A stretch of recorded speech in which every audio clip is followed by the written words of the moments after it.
പലാശപുഷ്പസങ്കാശം താരകാകാരമസ്തകം രൗദ്രം രൗദ്രഗുണോപേദം തം കേതും പ്രണമാമ്യഹം.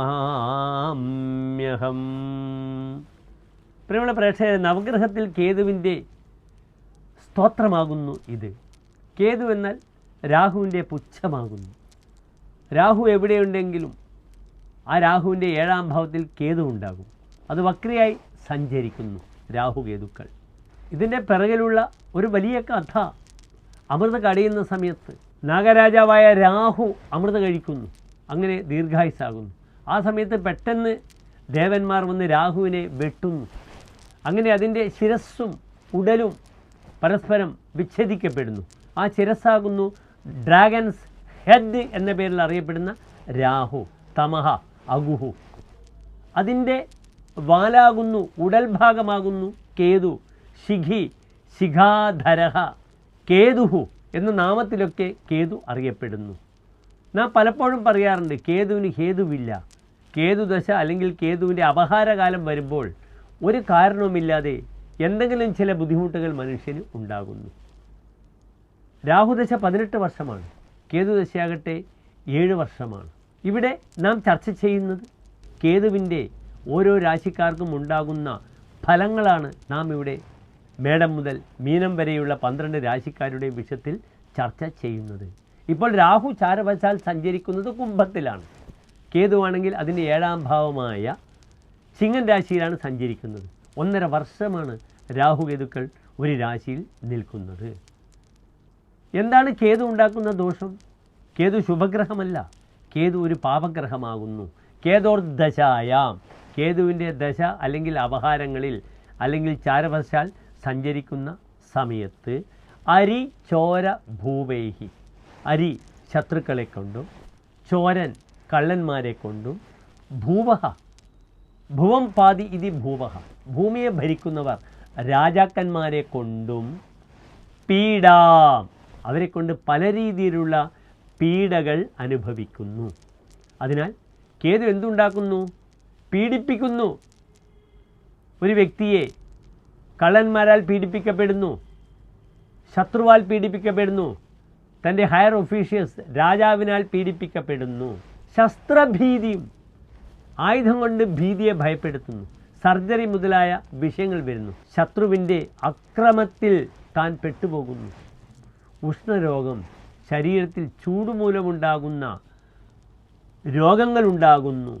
ഈ കേതുദശയിലാണ് പഴയകാലത്ത് വസൂരി മുതലായ രോഗങ്ങൾ, നാം ചിക്കൻ ബോക്സ് മുതലായ രോഗങ്ങൾ, സോറിയാസിസ് അല്ലെങ്കിൽ സ്കിൻ പ്രോബ്ലംസ്, ഇതൊക്കെ കേതുവിനെ കൊണ്ടുണ്ടാകുന്നു. മിഥ്യാപവാദം, മിഥ്യ അപവാദം, അനാവശ്യമായ അപവാദങ്ങൾ കേൾക്കും. നാം വെള്ള ഷർട്ടിട്ട് പോകുമ്പോൾ ആരെങ്കിലും മഷി കുടഞ്ഞാൽ ആ ഷർട്ട് ഉപയോഗശൂന്യമാകും, മോശമായി പോകും. അപ്രകാരം തൻ്റെ വ്യക്തിത്വത്തെ ഹനിക്കുന്ന രീതിയിലുള്ള പ്രയാസങ്ങൾ കേതുവിലുണ്ടാകും. കുലദൂഷിതത്വം, തൻ്റെ കുലത്തിന് ദൂഷിതത്വം, തൻ്റെ കുലം ദൂഷിക്കപ്പെടുന്ന അവസ്ഥയുണ്ടാകും. വന്യർഭയം പ്രോഷണം ആത്മദേശാത്, തീ കൊണ്ടുണ്ടാകുന്ന ഉപദ്രവങ്ങൾ വളരെയധികം ശ്രദ്ധിക്കണം. തീ എന്നാൽ വെറും അഗ്നി മാത്രമല്ല, കണ്ണുകൾക്കുണ്ടാകുന്ന അഗ്നി, കണ്ണുകളിലുണ്ടാകുന്ന അഗ്നി നേത്രാഗ്നിയാണ്. വയറിലുണ്ടാകുന്ന അഗ്നി ജഠരാഗ്നിയാണ്. ഇതൊക്കെ അഗ്നിയാണ്. ഈ ആഗ്നികമായ ബുദ്ധിമുട്ടുകൾ ഉണ്ടാകും. പ്രോഷണം ആത്മദേശം, ആത്മദേശാത് പ്രോഷണം, തൻ്റെ ദേശത്തിൽ നിന്ന് മാറിപ്പോകുന്നു. നിർബന്ധപൂർവം താൻ മാറ്റപ്പെടുന്നു. തനിക്ക് പലപ്പോഴും മറ്റൊരു രക്ഷയില്ലാതെ, ഗത്യന്തരമില്ലാതെ താൻ മാറിപ്പോകുന്ന ഒരവസ്ഥയും സംജാതമാകുന്നു. ഇതൊക്കെ കേതു ഉണ്ടാക്കുന്ന ബുദ്ധിമുട്ടുകളാണ്. ഇവിടെ എന്താണ് കേതുവിനുള്ള പരിഹാരം? ഞാൻ ഓരോ വീഡിയോ എടുക്കുന്നതിന് മുമ്പായി നിങ്ങൾക്ക് തരുന്ന സന്ദേശം ഇതാണ്. എങ്ങനെയാണ് ഈ കേതുവിൻ്റെ ദോഷങ്ങളെ പരിഹരിക്കുക?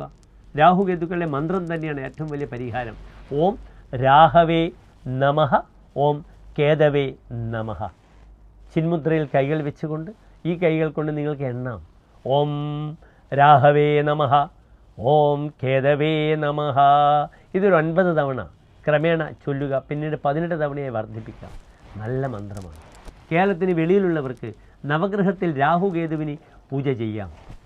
കേരളത്തിലുള്ള വ്യക്തികൾക്ക് തങ്ങളുടെ ജന്മനക്ഷത്രത്തിന് രാഹുകേതുക്കൾക്ക് ആയില്യപൂജ, സർപ്പബലി, നൂറുംപാലും നാഗങ്ങൾക്ക് ചെയ്യാം.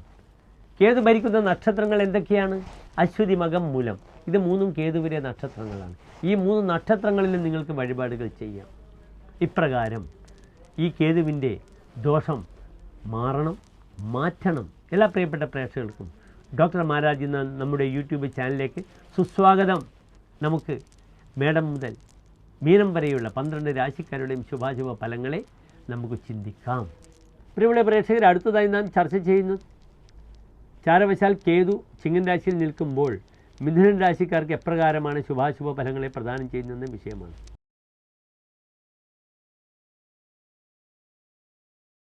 മകര നക്ഷത്രത്തിൻ്റെ അവസാനത്തെ 30 നാഴിക, തിരുവാതിര പുണർന്ന നക്ഷത്രത്തിൻ്റെ ആദ്യത്തെ 45 നാഴിക വരുന്ന 2.25 നക്ഷത്ര സമൂഹമാകുന്നു മിഥുനം രാശി.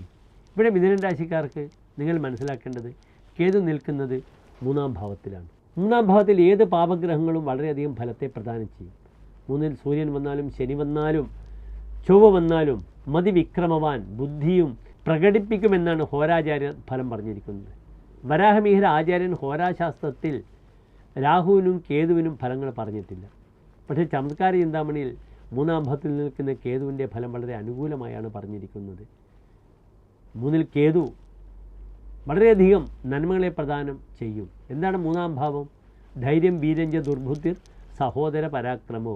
തൻ്റെ ധൈര്യം, വീര്യം, ശൗര്യം, സഹോദരങ്ങൾ, തൻ്റെ പരാക്രമം, ദക്ഷകർണ സഹായൗച്ച, തൻ്റെ സഹായികൾ, ദക്ഷകർണ തൻ്റെ വലത്തെ ചെവി, തൻ്റെ സഹായികൾ ഞാൻ സൂചിപ്പിച്ചു. ഇതൊക്കെയാണ് 3-ാം ഭാവം കൊണ്ട് ചിന്തിക്കേണ്ടത്. അതിനാൽ 3-ാം ഭാവത്തിൽ പാപഗ്രഹമായ കേതു നിൽക്കുമ്പോൾ കേതു ചൊവ്വയെ പോലെയാണ്. ചൊവ്വയുടെ ധർമ്മമാണ്. ചൊവ്വ സഹോദരകാരകനാണ്. സഹോദരകാരകനായ ചൊവ്വ സഹോദര ഭാവമായ 3-ാം ഭാവത്തിൽ നിൽക്കുമ്പോൾ ആ ഭാവത്തിന് നാശമുണ്ടാക്കുന്നു, സഹോദരങ്ങൾക്ക് നല്ലതല്ല. അതിനാൽ 3-ാം ഭാവത്തിൽ കേതു നിൽക്കുന്നത് സഹോദരങ്ങൾക്ക് രോഗാദി അരിഷ്ടതകൾ വരും. ചെവിയുമായി ബന്ധപ്പെടുന്ന ഭാവമാണ്. 3-ാം ഭാവത്തിൽ കേതു നിൽക്കുമ്പോൾ നിങ്ങൾ ചെവികളെ വളരെയധികം ശ്രദ്ധിക്കണം. ഈ 2 ശാരീരികമായ ക്ലേശങ്ങളെ ശ്രദ്ധിക്കണം. പിന്നീട് 3-ാം ഭാവത്തിൽ കേതു നിൽക്കുമ്പോൾ തനിക്ക് പരാക്രമം കാണിക്കുവാൻ, പ്രകടിപ്പിക്കുവാൻ ഏറ്റവും നല്ല സമയമാണ്. ശിഖി, വിക്രമേ, ശത്രുനാശം, വിവാദം. 3-ൽ കേതു നിൽക്കുമ്പോൾ ശത്രുക്കളെ നശിപ്പിക്കുന്നു, വിവാദങ്ങൾ ഉണ്ടാക്കുന്നു.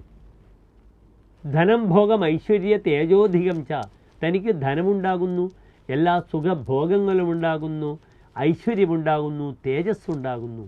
മേടത്തിലും ഇടവത്തിലും കേതു ചാരവശാൽ സഞ്ചരിക്കുന്ന ഫലമല്ല ആർക്കുള്ളത്? മിഥുനം രാശിക്കാർക്കുള്ളത്. കേതു രാജയോഗത്തെ പ്രദാനം ചെയ്യും. സ്വതവേട് ജന്മവ്യാഴമാണ്. മിഥുനൻ രാശിക്കാർക്ക് മാനസിക സംഘർഷങ്ങളൊക്കെ വരും. കണ്ടകശനിയുണ്ട്. പക്ഷേ 9-ൽ രാഹു വന്നു, 3-ൽ കേതു വന്നു. അതിനാൽ പലപ്പോഴും തൻ്റെ കാര്യങ്ങൾക്ക് വളരെയധികം ധൈര്യമായി സാഹസികതയോടുകൂടി മുന്നിട്ടിറങ്ങുവാനുള്ള ശാരീരികവും മാനസികവുമായ കരുത്ത് പ്രദാനം ചെയ്യും കേതു. സുവർഗനാശം സദാ ബാഹുപീഠം. 3-ാം ഭാവം നമ്മുടെ ഉരസ്സാകുന്നു. ശാരീരികമായി ഞാൻ സൂചിപ്പിച്ചു, വലത്തെ ചെവിയാണ്. മാരകമാകുന്നു. ബാഹുപീഠം, കൈകൾക്ക് പരിക്കു വരും. അതിനാൽ ശാരീരികമായി മെഷീനറി കൊണ്ട് കളിക്കുന്ന വ്യക്തികൾക്കൊക്കെ പെട്ടെന്ന് കൈകൾക്കുണ്ടാകുന്ന പരിക്ക്, അല്ലെങ്കിൽ തൻ്റെ പാദങ്ങളിൽ, 9-ാം ഭാവം പാദങ്ങൾ ആയി ബന്ധപ്പെടുന്ന ഭാഗമാണ്. ശക്തിയുള്ള വലത് വന്ന് പാദങ്ങളിൽ പതിച്ച് കാലുകൾക്ക് ഫ്രാക്ചർ വരും, കൈകൾക്ക് ബുദ്ധിമുട്ടുകൾ വരും. മെഷീനറി കൊണ്ട് കളിക്കുമ്പോൾ ശ്രദ്ധിക്കണം. വീട്ടിൽ തേങ്ങ പൊളിക്കുമ്പോഴും ശ്രദ്ധിക്കണം. കൈകൾക്ക് പൊത്തിപ്പോവുക, പരിക്ക് വരിക, ചോര വരിക. സുഹൃത്വർഗനാശം, സുഹൃത്തുക്കൾക്ക് നാശമുണ്ടാകുന്നു. ഭയോദ്വേഗ ചിന്താകുലത്വം വിധത്തെ. തനിക്കെപ്പോഴും ഉദ്വേഗം, എക്സൈറ്റ്മെൻറ്റ് വളരെ കൂടുന്നു, ഭയം കൂടുന്നു, തനിക്ക് ചിന്ത വളരെ കൂടുന്നു. ഇങ്ങനെയുള്ള ഫലങ്ങളാണ് 3-ാം ഭാവത്തിൽ കേതു വരുമ്പോൾ ആചാര്യൻ പറഞ്ഞിരിക്കുന്നത്. അതിനാൽ ഒരു ഭാഗത്ത് കേതു വളരെയധികം നന്മകളെ പ്രദാനം ചെയ്യും, മറുഭാഗത്ത് കേതു ഉണ്ടാക്കുന്ന ബുദ്ധിമുട്ടുകളെ നാം ശ്രദ്ധിക്കണം. ഇവിടെ മന്ത്രം ഞാൻ സൂചിപ്പിച്ചു കഴിഞ്ഞു. പലപ്പോഴും തീർത്ഥാടനത്തിന് പോകുമ്പോൾ പരിഹസിക്കപ്പെടും. 9-ാം ഭാവത്തിലേക്കാണ് കേതുവിൻ്റെ ദൃഷ്ടി. അതിനാൽ തീർത്ഥാടനത്തിന് സ്വയം ഇഷ്ടമുണ്ടെങ്കിൽ മാത്രം പോവുക. മറ്റുള്ളവർ പ്രേരിപ്പിച്ച് വ്രതമെടുത്ത് അത് പൂർത്തീകരിക്കാൻ പറ്റാതെ തനിക്ക് മനസ്സിന് അസ്വസ്ഥത ഉണ്ടാക്കുന്ന രീതിയിലുള്ള തീർത്ഥാടനത്തിനൊന്നും പോകരുത്. ഈ സമയത്ത് നാഗക്ഷേത്രങ്ങൾ നിങ്ങൾ സന്ദർശിക്കണം. നിങ്ങൾ മംഗലാപുരം സുബ്രഹ്മണ്യ ക്ഷേത്രം സന്ദർശിക്കുക ഈ രാഹുകേതുവിൻ്റെ ഈ സമയത്ത്. മംഗലാപുരത്തെ ഏറ്റവും വലിയ സർപ്പക്ഷേത്രമാണ് സുബ്രഹ്മണ്യ ക്ഷേത്രമാണ്. നാഗത്തിന് പ്രധാന ആരാധനയുണ്ട്. അപ്രകാരം തന്നെ മണ്ണാർശാല കേരളത്തിൽ, വെട്ടിക്കോട്ടുണ്ട് ആലപ്പുഴയിൽ, പാമ്പുമേക്കാട് ഉണ്ട് തൃശ്ശൂരിൽ, പിന്നീട് നമുക്ക് ഹരിപ്പാട്, മണ്ണാർശാല ഞാൻ സൂചിപ്പിച്ചു കഴിഞ്ഞു. തിരുവനന്തപുരത്തുള്ളവർക്ക് അനന്തൻകാടുണ്ട്, തമിഴ്നാട്ടുകാർക്ക് നാഗർകോവിലുണ്ട്. പിന്നീട് വടക്കൻ മലബാറിലേക്ക് വരുമ്പോൾ പ്രധാനപ്പെട്ട് പയ്യന്നൂർ സുബ്രഹ്മണ്യ സ്വാമി ക്ഷേത്രമുണ്ട്, പെരണശ്ശേരി സർപ്പക്ഷേത്രമുണ്ട്, കയ്യത്ത് നാഗമുണ്ട് തളിപ്പറമ്പിൽ. ഇങ്ങനെ ധാരാളം നാഗക്ഷേത്രങ്ങൾ സന്ദർശിക്കാം. അതിലേറ്റവും പ്രധാനമാണ് ഹൈദരാബാദിലുള്ള ഏറ്റവും പവർഫുള്ളായ കാളഹസ്തി ക്ഷേത്രം. ശിവൻ സങ്കല്പിക്കുന്ന നാഗത്തിൻ്റെ ക്ഷേത്രമാണ് കാളഹസ്തി. ഇന്ത്യയിലെ ഏറ്റവും വലിയ നാഗക്ഷേത്രമാകുന്നു കാളഹസ്തി. എൻ്റെ പ്രിയപ്പെട്ട പ്രേക്ഷകർ അവിടെ പോവുക, ഇങ്ങനെയുള്ള സർപ്പസങ്കേതങ്ങളിൽ സന്ദർശിക്കുക. അവിടെ ഓം രാഘവേ നമഃ, ഓം കേതവേ നമഃ എന്ന മന്ത്രങ്ങൾ ജപിക്കുക. ഏതായാലും മിഥുനൻ രാശിക്കാർ ഈ രാഹുകേതുക്കളുടെ കേതുവിൻ്റെ മൂന്നാം ഭാവമാറ്റം വളരെയധികം നന്മകളെ പ്രദാനം ചെയ്യുന്നതാണ്. നന്ദി, നമസ്കാരം.